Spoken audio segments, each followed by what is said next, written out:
ओम श्री परमात्मने नमः। ओम श्री परमात्मने नमः। अथ योग दर्शन। अथ योग दर्शन।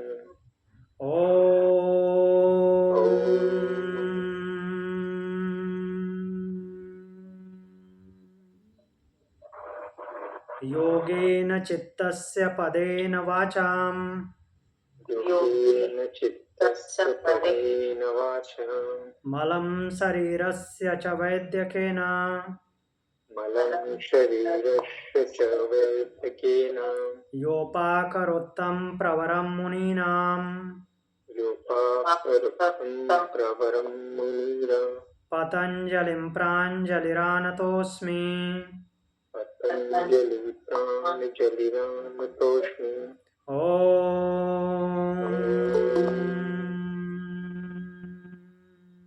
शांति शांति शांति शांति। शांति शांति।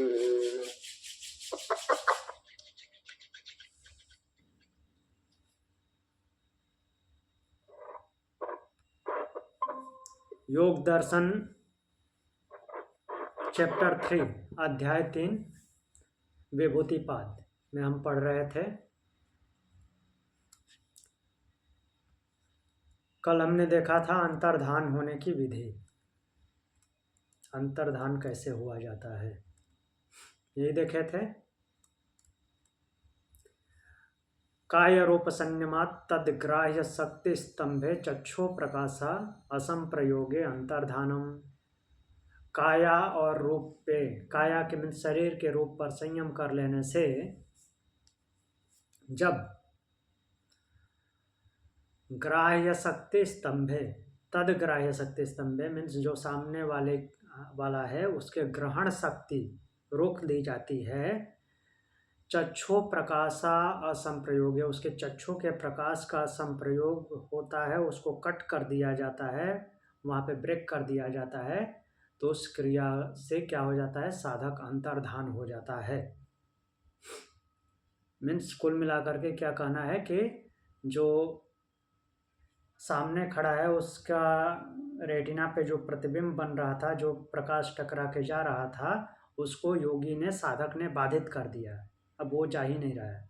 ऐसा नहीं कि ऑब्जेक्ट वहाँ से गायब हो गया, वो साधक वहीं पे है, योगी वहीं पे खड़ा है, लेकिन उसका प्रतिबिंब उसकी आंख में नहीं बन रहा है। दूसरे सामने वाले की आंख में नहीं बन रहा है। अब आगे बढ़ें इससे। अगला सूत्र बोलते हैं सोपक्रम जी।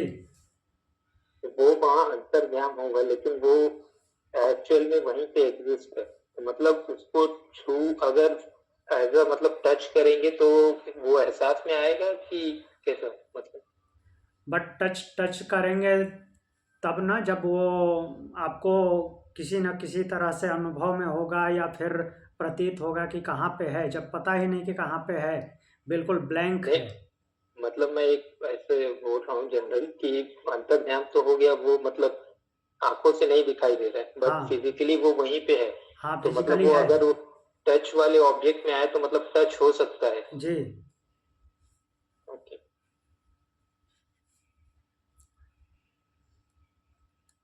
फिर आगे सूत्र बोलते हैं सोपक्रमम निरूपक्रमम च तत्संयमाद अपरांत ज्ञानम अपरांत ज्ञानम अरिष्टेभ्यो वा। सोपक्रम निरूपक्रम ये दो शब्द है। उपक्रम के साथ, उपक्रम के रहित, उपक्रम के बिना।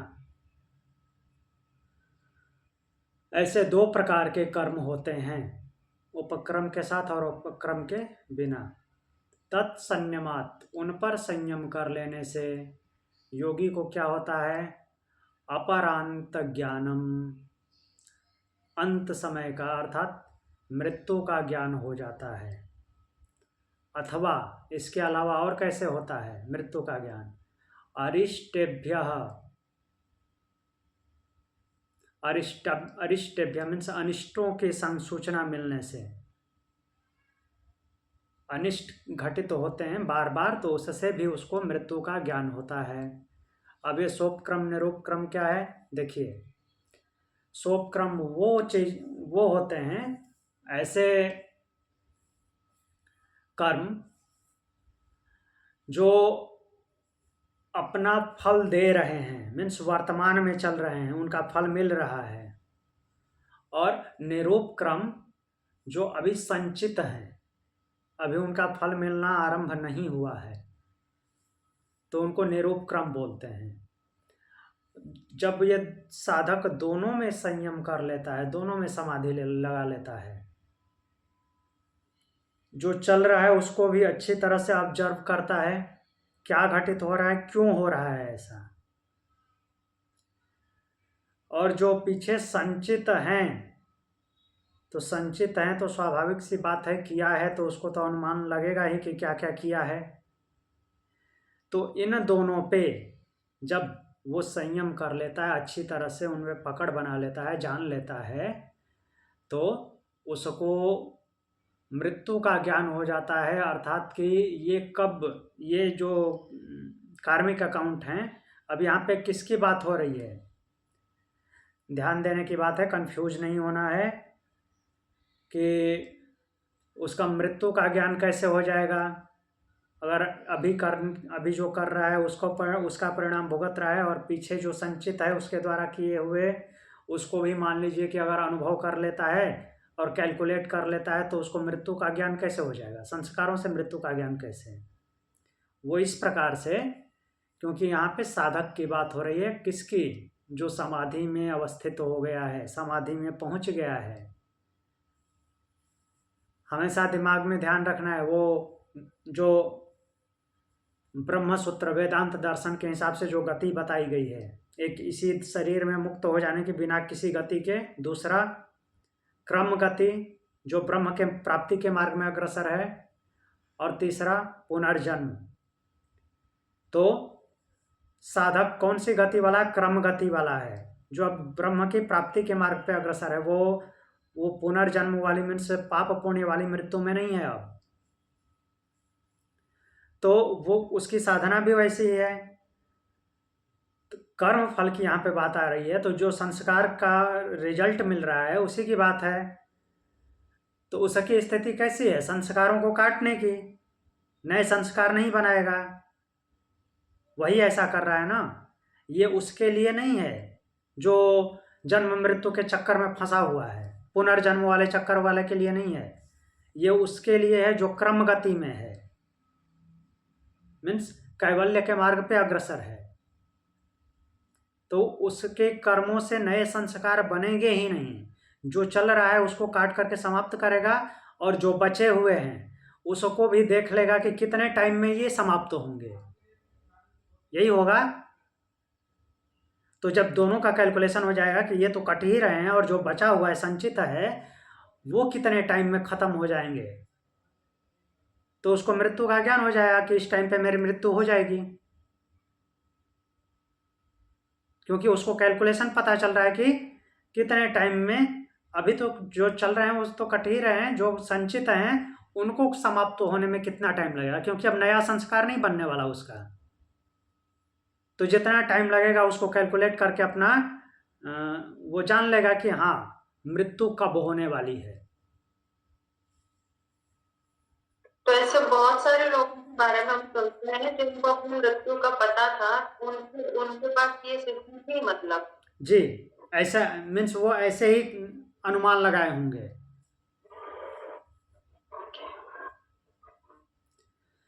या फिर दूसरा उपाय क्या होता है, अरिष्टेभ्य, अनिष्ट घटित होते रहते हैं बार बार,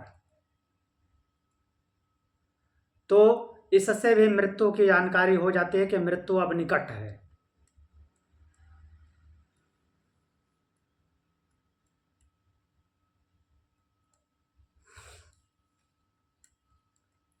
तो ये अरिष्टेभ्य वाली जो घटना है, ये तो मीन्स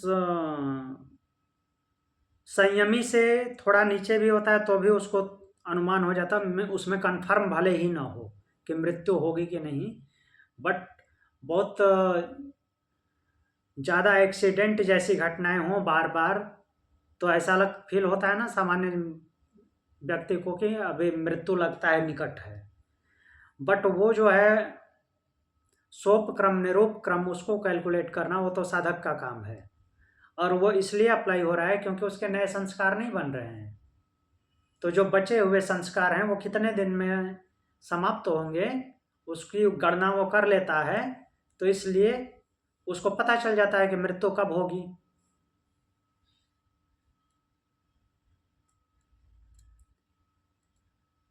तो इसको हर एक सिद्धि में संयम की बात आ रही है, अर्थात समाधि की बात आ रही है। तो सीधा दिमाग में रखना है कि ये साधक, ये उसके लिए है जो क्रम गति में है, जो पाप पुण्य वाले चक्र में उलझने वाला नहीं है। तो उसके नए संस्कार बनेंगे ही नहीं। देवयान मार्ग वाला ना? हाँ हाँ, देवयान मार्ग वाला है, पितृयान मार्ग वाला नहीं है।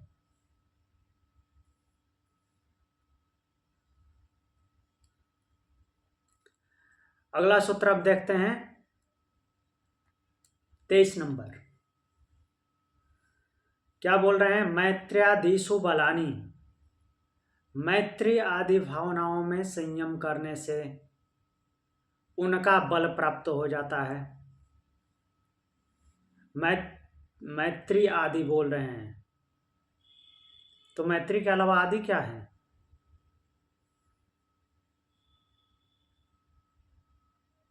दूसरे संबंध होंगे मे बी। नहीं, मैत्री करुणा मुदितोपेक्षा।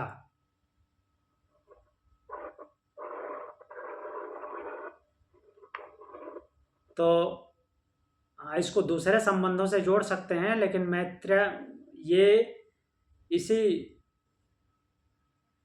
क्या बोलते हैं कि योग दर्शन में ये बात आई है, तो इसको यहाँ से ही कनेक्ट करते हैं। 1:33 पे चलते हैं।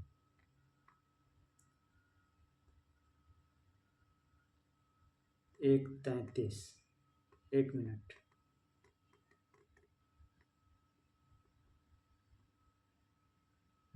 ये है। इसको हमने किस नाम से देखा था? नाम याद है? मैत्री करुणा मुदितोपेक्षाणाम सुख दुख पुण्य पुण्य विषयाणाम भावना तश्चित्त प्रसादनम। याद आया कुछ? भावना चतुष्टय,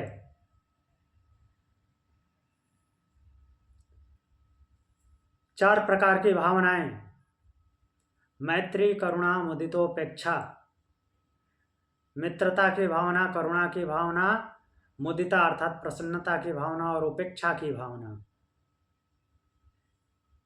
सुख दुख पुण्य पुण्य विषयाणाम भावना तश्चित्त प्रसादनम।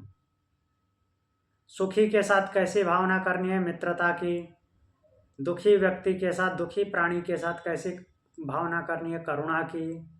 पुण्य कार्य करने वाले प्राणियों के साथ कैसी भावना करनी है? मुदिता, प्रसन्नता की, अर्थात उसके साथ प्रसन्नता पूर्वक रहना है। और अपुण्य करने वाले, पाप कर्म करने वाले लोगों के साथ उपेक्षा, उपेक्षा की भावना करनी है। तो इससे क्या होता है? चित्त प्रसादनम, चित्त जो है स्वच्छ होता है, निर्मल होता है। बट हमें यहाँ पे अभी क्या देखना था? मित्रता आदि में संयम करने से उनका बल प्राप्त होता है।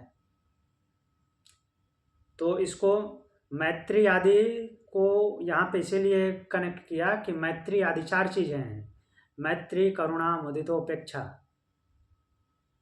मैत्री में संयम करने से मित्रों से जो शक्ति प्राप्त होती है, मीन्स एक प्रकार से दिमाग में रहता है ना, जब कोई नहीं है आपका, कोई सहयोगी नहीं है, तो आपकी अपनी कितनी शक्ति है उतने पे ही आपको भरोसा है।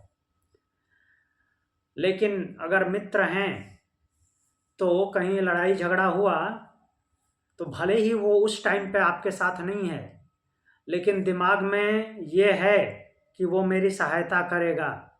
अभी मैं भले ही यहाँ पे कमज़ोर पड़ गया, लेकिन बाद में वो मेरी सहायता करेगा। अगर यहाँ पे होता तो भी सहायता करता, तो उससे थोड़ा स्ट्रेंथ आती है अपने अंदर, नहीं तो पहले ही हताश हो जाते हैं। वैसे ही करुणा की भावना करने से करुणा की शक्ति बढ़ती है, प्रसन्नता की भावना से प्रसन्नता की शक्ति बढ़ती है, उपेक्षा से रिजेक्ट करने की शक्ति बढ़ जाती है, अटैचमेंट की शक्ति क्षीण होती है। तो इस तरह से भी कनेक्ट कर सकते हैं। और हाँ, यहाँ पे हमको वो देखना था, तो अभी इसके बारे में तो हम पढ़ ही चुके हैं। ये सिद्धि के रूप में कैसे कार्य करता है, मतलब एक्स्ट्रा ऑर्डिनरी तरीके से कैसे कार्य करता है? हाँ, बला हाँ, सिद्धि के रूप में ऐसे कार्य कर रहा है कि आपके विचार लेवल पे, बुद्धि के लेवल पे उसकी स्ट्रेंथ मजबूत हो रही है। अच्छा, मतलब वो मेंटल स्ट्रेंथ देता है हाँ, व्यक्ति को। मेंटल स्ट्रेंथ देता है ओके। उस पे संयम करने से। जैसे भक्त लोग ये सोचते हैं कि मेरा भगवान है, हाँ। और ये थिंकिंग से कई बार उनके साथ चमत्कारिक घटनाएं घटती हैं, ये वैसा वाला है। हाँ जी, वो भगवान होते से जैसे उनके साथ ऐसी कुछ घटनाएं घटती हैं जो बहुत एक्स्ट्राऑर्डिनरी होती है, वैसा है ये। श्रद्धा मीन्स उस पे श्रद्धा होने से वही संयम है। ओके। मीन्स उस पार्टिकुलर चीज की या पार्टिकुलर रिलेशन की स्ट्रेंथ मिल जाती है वैचारिक लेवल पे।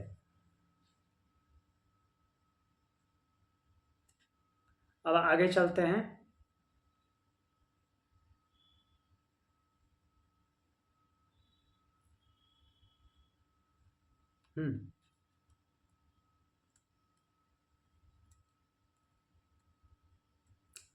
अब अगला फिर बल की ही बात कर रहे हैं।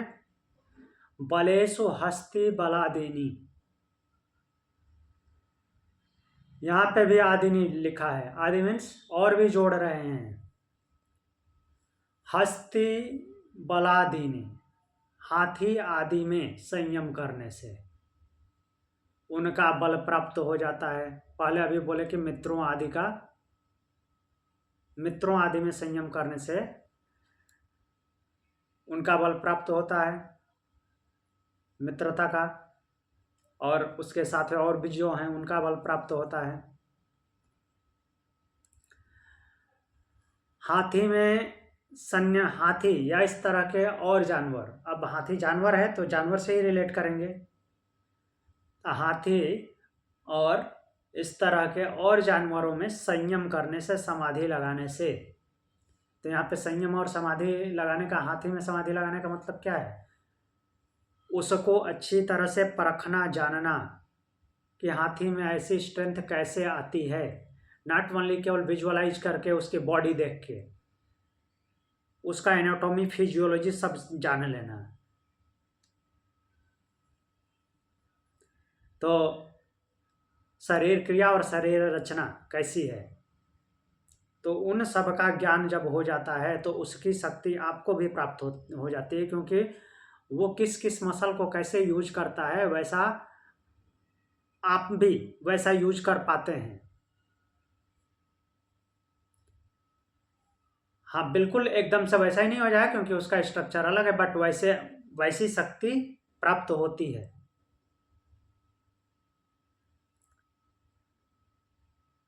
तो जैसे मान लीजिए कि हाथी का जो सूंड है उसमें तो कोई बोन नहीं होती, वो बिल्कुल सॉफ्ट होता है। ऐसे बाहर से अगर वो ढीला छोड़ दे तो बिल्कुल सॉफ्ट है, उसको घुमा भी सकते हैं, आदमी भी घुमा सकता है हाथ से पकड़ के। बट उसके पास इतनी स्ट्रेंथ है कि किसी को भी वो तोड़ सकता है। तो वो स्ट्रेंथ कैसे आती है? उसमें जो है उसका जो सूंड है, सूंड में 400 मसल्स होती हैं, 400 मसल्स होती हैं। तो उसमें जब ब्लड सर्कुलेट होता है तो वो इतनी हार्ड हो जाती है कि वो पेड़ को भी तोड़ देगी।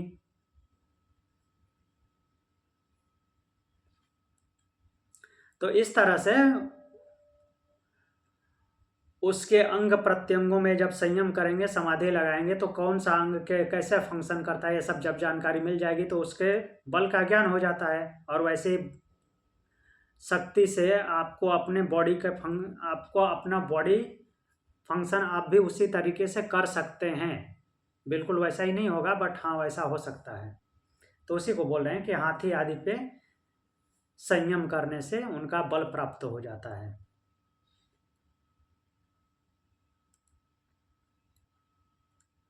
अब आगे देखते हैं, अगला श्लोक बल से कुछ अलग है। प्रवृत्त्यालोकन्यासात् सूक्ष्म व्यवहित विप्रकृष्ट ज्ञानम। प्रवृत्त्यालोकन्यासात्, प्रवृत्ति का प्रकाश डालने पे क्या होता है? सूक्ष्म व्यवधान युक्त और दूर देश में स्थित, सूक्ष्म व्यवहित विप्रकृष्ट। विप्रकृष्ट मीन्स जो प्रकट न हो, सामने न हो, कहीं बहुत दूर हो, तो उसका भी ज्ञान हो जाता है। सूक्ष्म मीन्स अत्यंत छोटा, जो नॉर्मल आंखों से देखा नहीं जा सकता। और व्यवहित मीन्स जो है लेकिन उसके आगे कोई और ऑब्जेक्ट रखा हुआ, वो दिख नहीं रहा है, बाधा पड़ा हुआ उस पर, या तो डस्ट जमा हुआ है उस पर, उसका वास्तविकता का पता नहीं चल रहा है। और विप्रकृष्ट मीन्स जो प्रकाशित नहीं हो रहा है, बहुत दूर है, कहीं दूसरी जगह पे है, उनका ज्ञान हो जाता है। कब? प्रवृत्त्यालोकन्यासात्, प्रवृत्ति का प्रकाश डालने पे। तो इसके लिए हम एक और सूत्र लिंक कर सकते हैं। एक मिनट, तीसरे का एक मिनट दीजिए, मैं बताता हूँ।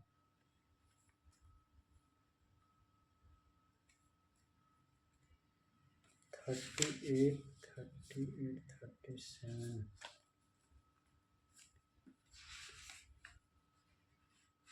विशोका व ज्योतिष्मति।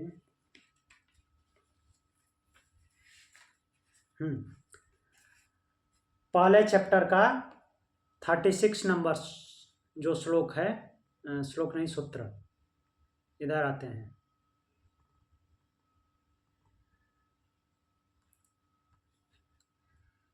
यहाँ पे देखिए, विशोका व ज्योतिष्मति, यहाँ पे चित्त के लिए बात की है। इसके अलावा शोक रहित ज्योतिष्मति प्रवृत्ति मन को स्थिर करने वाली होती है।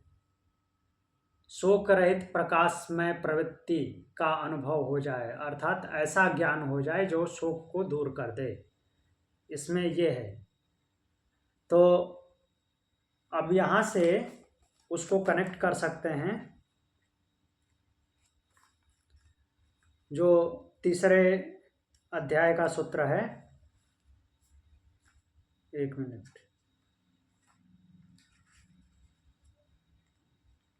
प्रवृत्त्यालोकन्यासात्, तो उसमें कैसा प्रकाश पड़ रहा है? ऐसा ही जो शोक का अंत कर दे। यहाँ पे चित्त के लिए आया है, तो ज्योतिष्मति जो शब्द है, ज्योतिष्मति को यहाँ से उठा करके वहाँ पे कनेक्ट करेंगे। मीन्स ज्ञान का प्रकाश जब पड़ता है, ज्ञान का प्रकाश पड़ता है तो क्या होता है? प्रवृत्ति का आलोक हो जाता है। अभी उस सूत्र पे चलते हैं हम।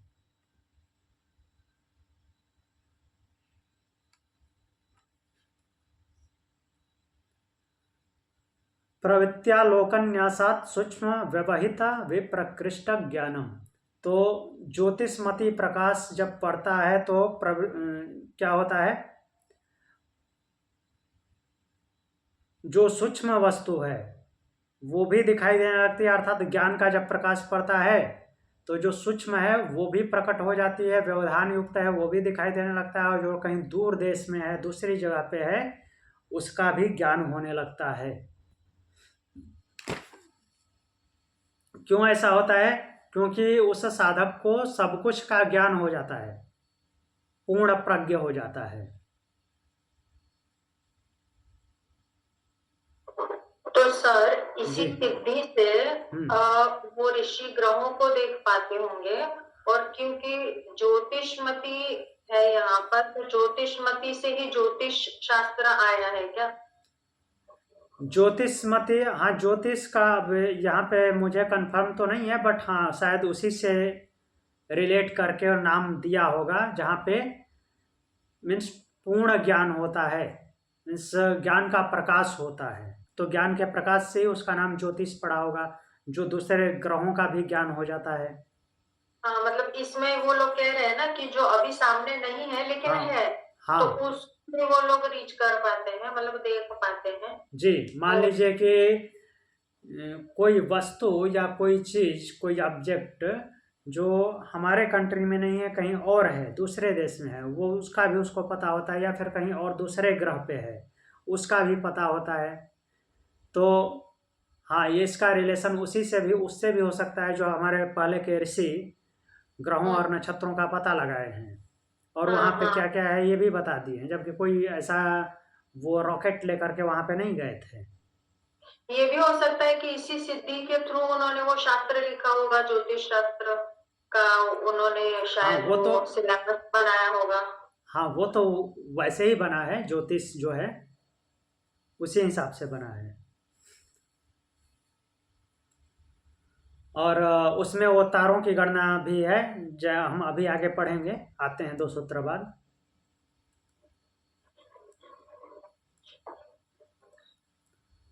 अब अगला सूत्र बोल रहे हैं, भुवन ज्ञानम सूर्य संयमात, सूर्य पे संयम करने से सभी भुवनों का ज्ञान हो जाता है। भुवन अर्थात अलग अलग लोकों का, अलग अलग लोक बोलने से क्या तात्पर्य, यहाँ पे अलग अलग ग्रहों का, उपग्रहों का, सूर्य पे संयम करने से। तो एक प्रकार यहाँ पे हम दर्शन में जहाँ भी सूर्य शब्द आता है, तो हम तो अपने ही सूर्य से लेते हैं, लेकिन केवल अपने सूर्य से नहीं लेना है। सूर्य का मतलब कि जो भी लाइट का सोर्स है, और उस लाइट का जो सोर्स है, जो भी तारा है, ये तारा ही है ना सूर्य। तो हर आवाज नहीं आ रहा है, आवाज नहीं आ रहा है, आवाज नहीं आ रहा है आपका।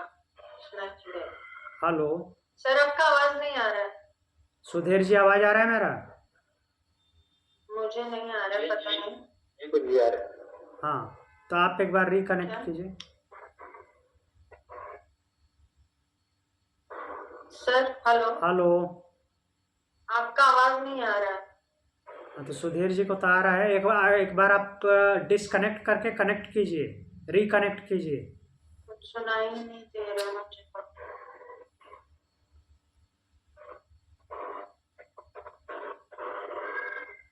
फिर से कनेक्ट करूँ क्या? हाँ, कैंसिल करके। ओके ओके, ये बोल रहे हो आप? हाँ।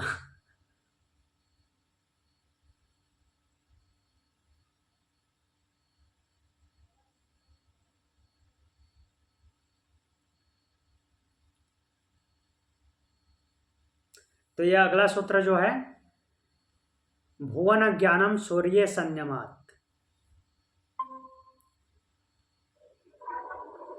हेलो, हाँ अभी आया। हाँ, तो अगला सूत्र बोल रहे हैं कि भुवन ज्ञानम सूर्य संयमात, सूर्य में संयम करने से भुवनों का ज्ञान हो जाता है, अलग अलग लोकों का ज्ञान हो जाता है। तो वही मैं बोल रहा था कि सूर्य बोलने से हमारे सूर्य का दिमाग में छवि बनता है, बट जितने भी ऐसे तारे हैं उनको सूर्य ही मानना है, जो प्रकाश के सोर्स हैं। हर एक अपने सौर मंडल में एक ही तारा होता होगा, जिसके सारे चारों तरफ ग्रह उपग्रह घूमते होंगे, जैसे हमारा सौर मंडल है। तो कहने का तात्पर्य क्या है कि उसी सूर्य से जितने ग्रह उपग्रह हैं उसके सराउंडिंग में घूमते हैं, उसी से बने हुए हैं। तो उसकी जानकारी होने से, तो सूर्य से क्या क्या बना और कैसे उनकी गति है, उन सब का ज्ञान होता है। उसी बात को यहाँ पे लिखा हुआ है कि भुवन ज्ञानम सूर्य संयमात, सूर्य पे संयम करने से, अर्थात सूर्य पे समाधि लगाने से उसके बारे में जानकारी प्राप्त करने से बाकी सब उसके सराउंडिंग में जो कुछ भी घूमते हैं, भुवन ज्ञान जिसको मीन्स जो दूसरे पिंडों को भुवन बोला जा रहा है, उनका ज्ञान हो जाता है।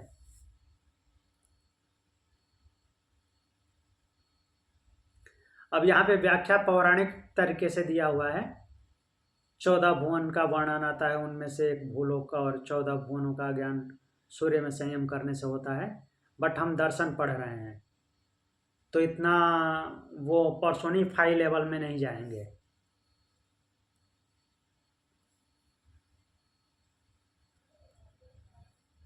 अब अगला सूत्र बोलते हैं, चंद्रे तारा व्यूह ज्ञानम। चंद्रमा पे संयम करने से तारा व्यूह का ज्ञान हो जाता है। ठीक है, अभी ऊपर वाला सूत्र तो इस तरह से थोड़ा समझ लिया कि सूर्य के चारों ओर घूमने वाले पिंड होते हैं, तो सूर्य पे संयम करने से अर्थात सूर्य की जानकारी लेने से उसके साथ कौन कौन है, क्यों घूमता है, ये सब जानकारी प्राप्त होती है। चंद्रे तारा व्यूह ज्ञानम, चंद्रमा पे संयम करने से ताराओं के व्यूह रचना, ताराओं का जो चक्र है, घूमना है, तो मीन्स ताराओं की जो घेराबंदी है उनका ज्ञान हो। व्यूह मीन्स वही होता है ना, घेराबंदी। महाभारत से हम अच्छी तरह जानते हैं चक्रव्यूह अर्थात घेरा बनाना, ताराओं का घेरा, अलग अलग घेरा, उसका ज्ञान होता है। कैसे? चंद्रमा पे संयम करने से। ऐसा कैसे हो सकता है? अगर थोड़ा बहुत ज्योतिष का ज्ञान होगा, मीन्स उसके बारे में पढ़े होंगे कि या फिर ऐसे किसी से सुने होंगे, तो जो हमारा नवग्रह है, नॉट सूर्य वाला नवग्रह, जो हम ज्योतिष में यूज करते हैं, उसमें चंद्रमा भी आता है। तो उस नवग्रह की बात कर रहे हैं, तो उनका ज्ञान होता है। कैसे होता है? उसमें ताराओं के समूह आते हैं। तो इसके लिए हम चलते हैं, 1 मिनट में एक और चीज़ शेयर करता हूँ इसको समझाने के लिए। अपने पंचांग पे चलते हैं। हमारा पंचांग कैसे बना? इसी गणना से बना है, चंद्रे तारा व्यूह ज्ञानम से, ताराओं के व्यूह के ज्ञान से। तो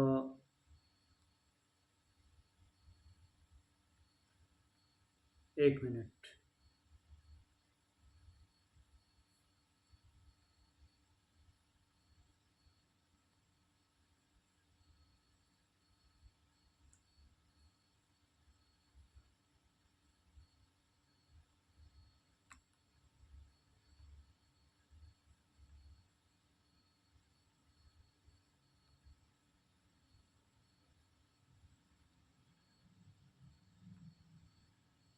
ये दिख रहा है? जी गुरु।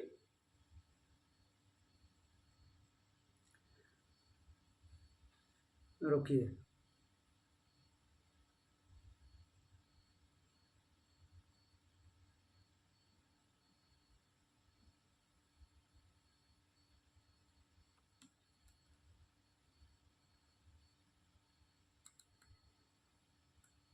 ये चैट जीपीटी से, AI से मैंने एक चार्ट प्रिपेयर किया।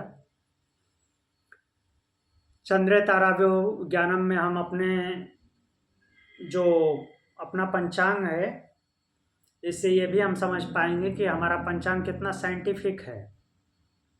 जो हम ग्रेगोरियन कैलेंडर एक्सेप्ट कर रखे हैं, वो जस्ट दिनों की काउंटिंग के लिए है, उसमें कोई ऐसा साइंटिफिक रोल नहीं है उसका।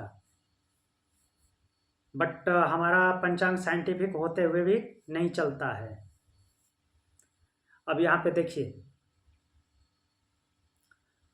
अब हिंदी पंचांग के महीनों का नामकरण कैसे होता है?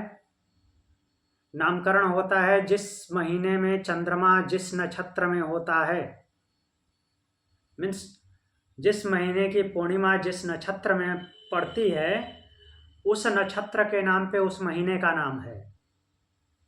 चंद्रमा गति करता है, तो पूर्णिमा के दिन पे जिस नक्षत्र के व्यूह में वो होता है उसके नाम पे उस महीने का नाम होता है। तो पूर्णिमा के आजू बाजू में ही वो नक्षत्र होती है।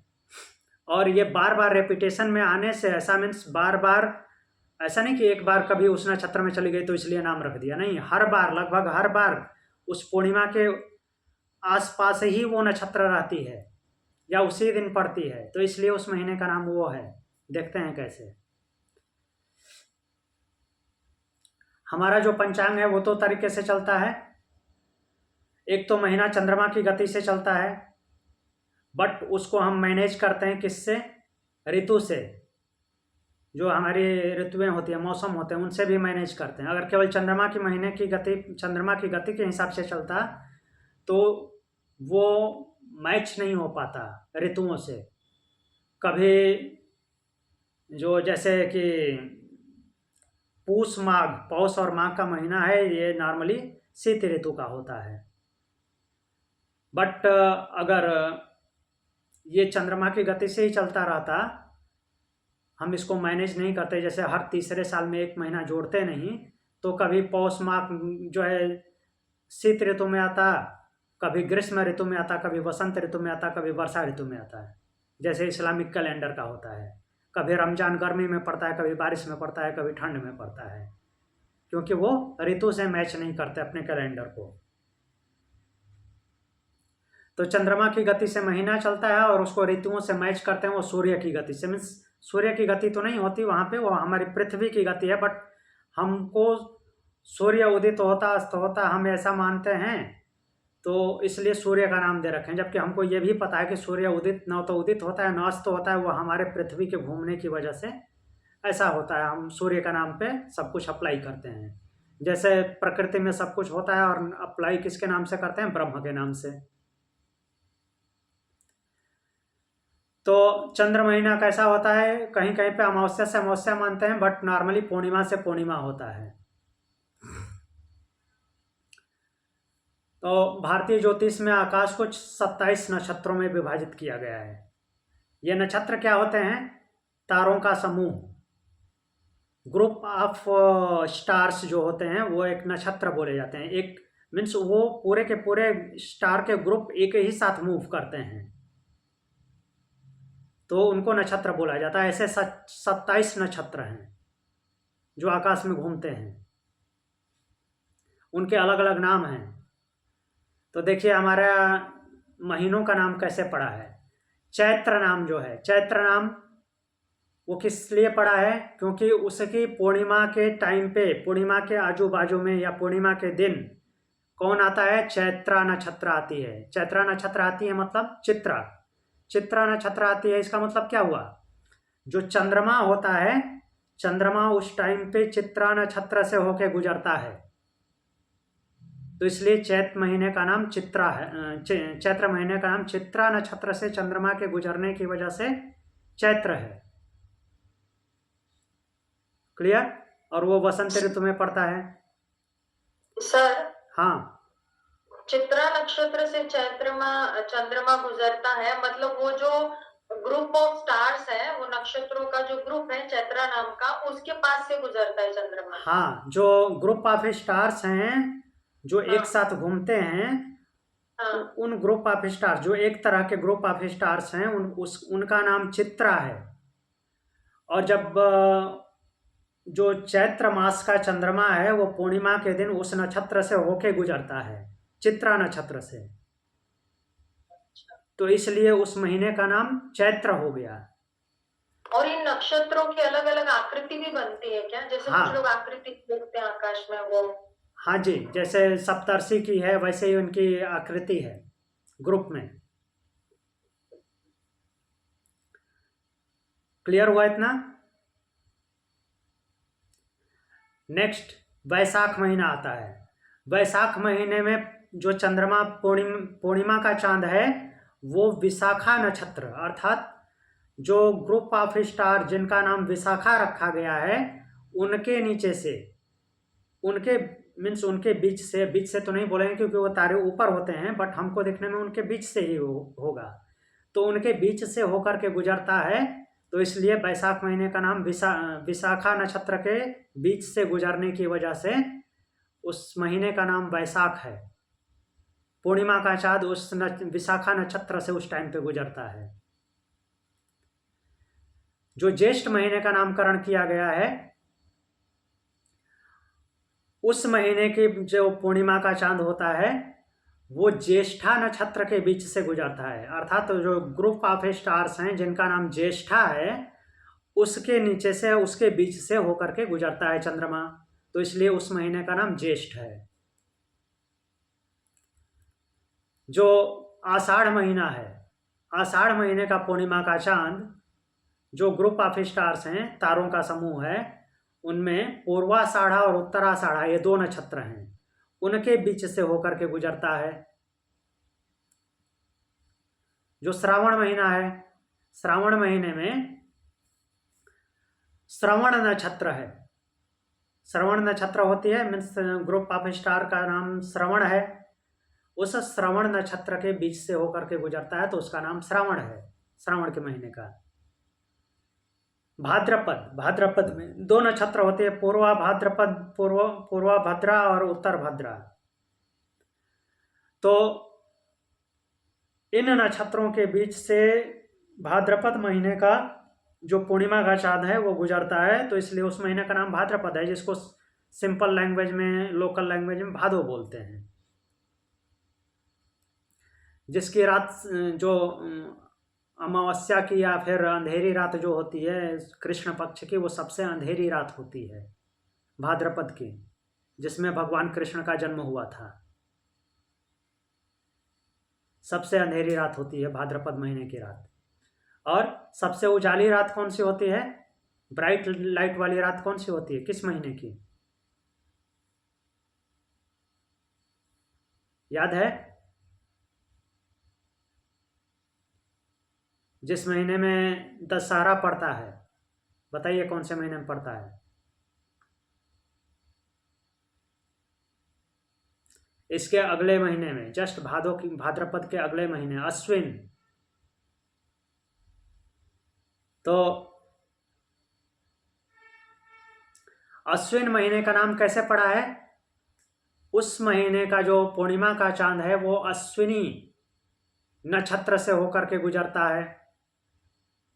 नक्षत्र मतलब याद रखना है कि ये ग्रुप ऑफ स्टार्स हैं जो एक साथ मूव करते हैं, और उनके बीच में से, अर्थात उनके नीचे से जब चंद्रमा, पूर्णिमा का चंद्रमा गुजरता है, तो उस महीने में, जो महीना वो चंद्रमा बनाता है, तो उस महीने का नाम अश्विन है। तो जिसको बहुत सारी जगहों पे कुवार बोलते हैं। तो इस महीने के जो शुक्ल पक्ष है वो बहुत उजाली होती है, मीन्स लगता है कि जैसे दिन ही है, रात को भी। तो वो ऐसे इसलिए होता है क्योंकि भाद्रपद जो है बारिश का आखिरी महीना होता है, और बरसात से पूरा मौसम क्लियर होता है, तो डायरेक्ट मून लाइट एकदम क्लियर आती है।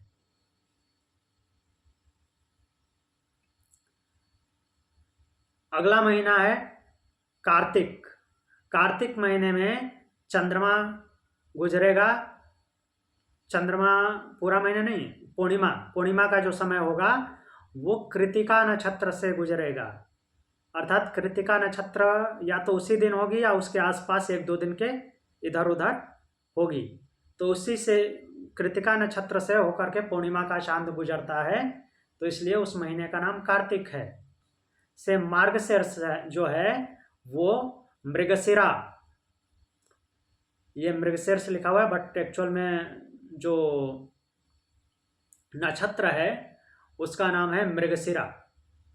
तो मृगशिरा नक्षत्र से होकर के गुजरता है पूर्णिमा का चांद, तो उस महीने का नाम मार्गशीर्ष है।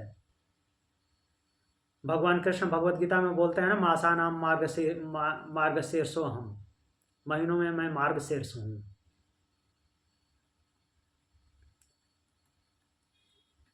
फिर पौष का महीना, पौष का नाम पौष क्यों पड़ा है?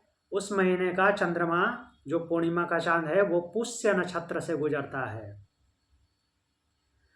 माघ जो नाम पड़ा है उस महीने की पूर्णिमा का चांद मघा नक्षत्र से गुजरता है, तो इसलिए उस महीने का नाम माघ है।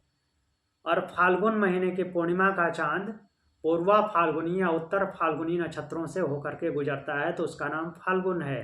अर्थात होलिका दहन की जो रात होती है उसका चंद्रमा पूर्वा फाल्गुनी या उत्तरा फाल्गुनी नक्षत्र से गुजरता है। इतना क्लियर हुआ? हेलो? हाँ सर। हाँ हाँ, तो इतना क्लियर हो गया कैसे नामकरण हुआ है अपने महीनों का, पंचांग हाँ के हाँ नक्षत्रों से। हाँ और उसका लिंक सीधे इसी से, इस सूत्र से, चंद्रे तारा व्यूह ज्ञानम, चंद्रमा पे संयम करने से। चंद्रमा कहाँ कहाँ घूम रहा है, इसी से तो अनुमान लगाए हैं ऋषियों ने कौन कौन से नक्षत्र से होकर के गुजर रहा है। वो काफी लंबे समय की प्रैक्टिस से पता चला है। चंद्रमा तो घूम रहा है, हर महीने में देखना पड़ेगा। अच्छा, इस महीने पूर्णिमा या हर दिन कहाँ कहाँ से वो गुजर रहा है, उसके ऊपर कौन से तारों का ग्रुप है जो आपस में एक ही साथ रहता है, ये कैलकुलेट करने में बहुत टाइम लगता है। सप्तर्षि को ही पहचानने में महीनों लग जाते हैं। कोई दिखा दिया तो भले ही वो तुरंत पहचान जाते हैं, वरना अपने से जानकारी लेने में तो हाँ, इसी बराबर लाइट के कौन कौन से तारे हैं और फिर वो एक साथ रहते हैं कि नहीं, ये भी ऑब्जर्व करना पड़ता है।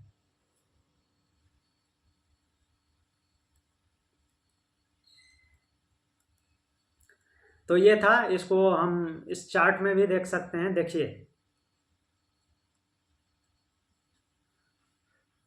एक मिनट, थोड़ा सा इसको इधर करता हूं।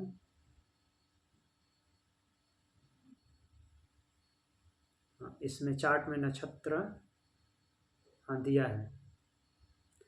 देखिए, जो चैत्र मास है उसमें चंद्रमा चित्रा नक्षत्र से गुजरेगा, विशाख में विशाखा नक्षत्र से, ज्येष्ठ में ज्येष्ठा नक्षत्र से, आषाढ़ में आषाढ़ा नक्षत्र से, श्रावण में श्रवण नक्षत्र से, भाद्रपद में भद्रा नक्षत्र से, अश्विन में अश्विनी नक्षत्र से, कार्तिक में कृतिका नक्षत्र से, मार्गशीर्ष में मृगशिरा नक्षत्र से, पौष में पुष्य नक्षत्र से, माघ में मघा नक्षत्र से पूर्णिमा का चाँद जाएगा, और फाल्गुन में फाल्गुनी नक्षत्र से, उत्तरा फाल्गुनी या पूर्वा फाल्गुनी,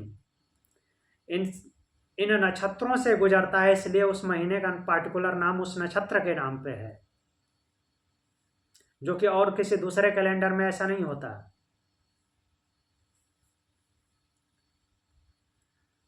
हो सकता है चंद्रमा को पे कैलेंडर जो चलते हैं उनमें नाम होगा कुछ और दूसरी भाषा में, बट जो ग्रेगोरियन है उसमें तो बिल्कुल ही ऐसा नहीं है। वो तो उनके महीनों के नाम राजाओं के नाम पे हैं।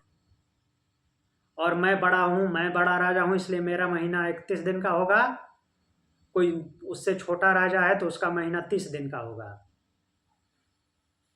इस तरह से है। जैसे कि पहले महीने 30-31 के होते थे उनके ग्रेगोरियन कैलेंडर के, फरवरी भी 30 का होता था। तो जुलाई और अगस्त दोनों साथ साथ 31 के होते हैं। तो जूलियट ने अपने महीने को 31 का करा लिया था, तो अगस्ता बोला कि मैं जूलियट से छोटा रहूँगा क्या, मेरे महीने का भी जो दिन होगा 31 का होगा। तो फरवरी से निकाल के 31 का बना दिया।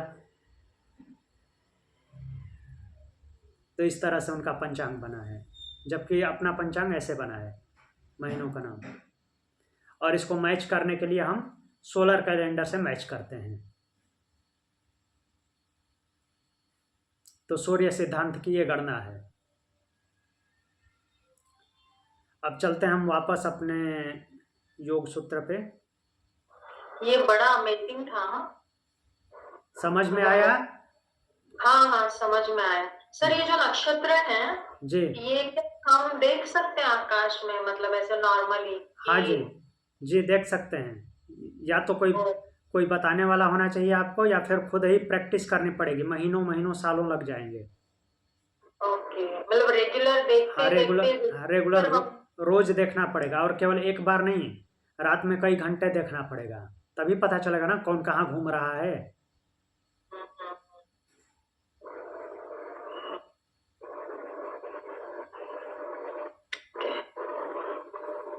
तो ये हमने देखा था 27 नंबर सूत्र, चंद्रे ताराव्योह ज्ञानम।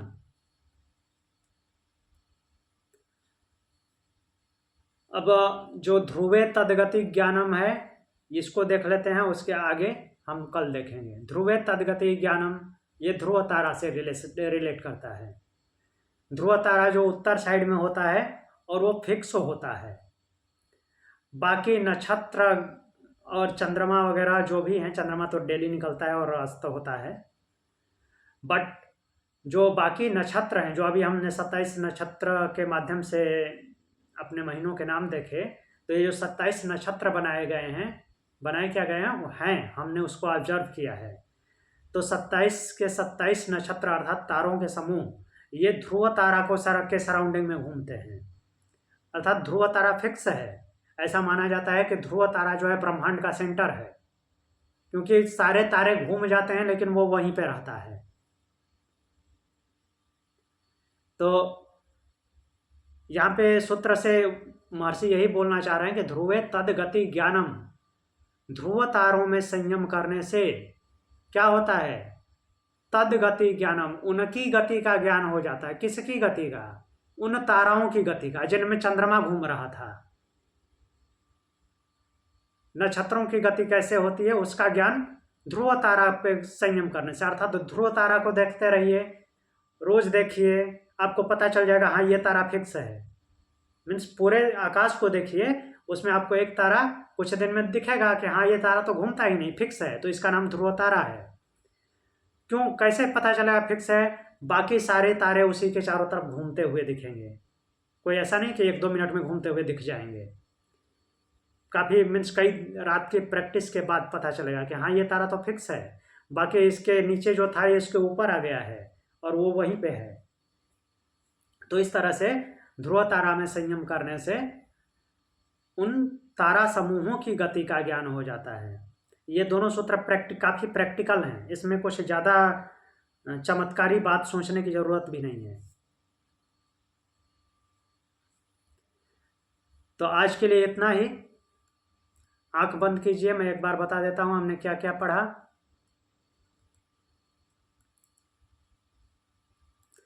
पहला हमने सूत्र पढ़ा था सोपक्रमम निरूपक्रमम च कर्म तत्संयमात् अपरांत ज्ञानम और स्टेप्यो वा, मीन्स सोपक्रम जो कि कर्म, जो संस्कार हमारे कर्मफल दे रहे हैं और जो अभी आगे देने वाले हैं, उनको जब साधक संयमित करके उन पे संयम करके कैलकुलेट कर लेता है तो उसको मृत्यु का ज्ञान हो जाता है, या फिर इसके अलावा अरिष्ट से, अर्थात कुछ अनिष्ट घटनाएं हो रही होती हैं उनसे भी उसको मृत्यु का ज्ञान हो जाता है।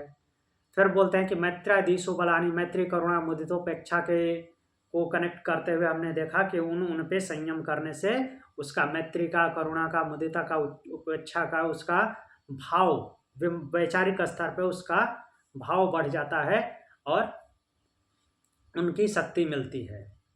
बलेसु हस्ती बनादिनी, हाथी और उनके जैसे और जानवरों पे संयम करने से बल का ज्ञान होता है, मीन्स उनके बल का ज्ञान हो जाता है।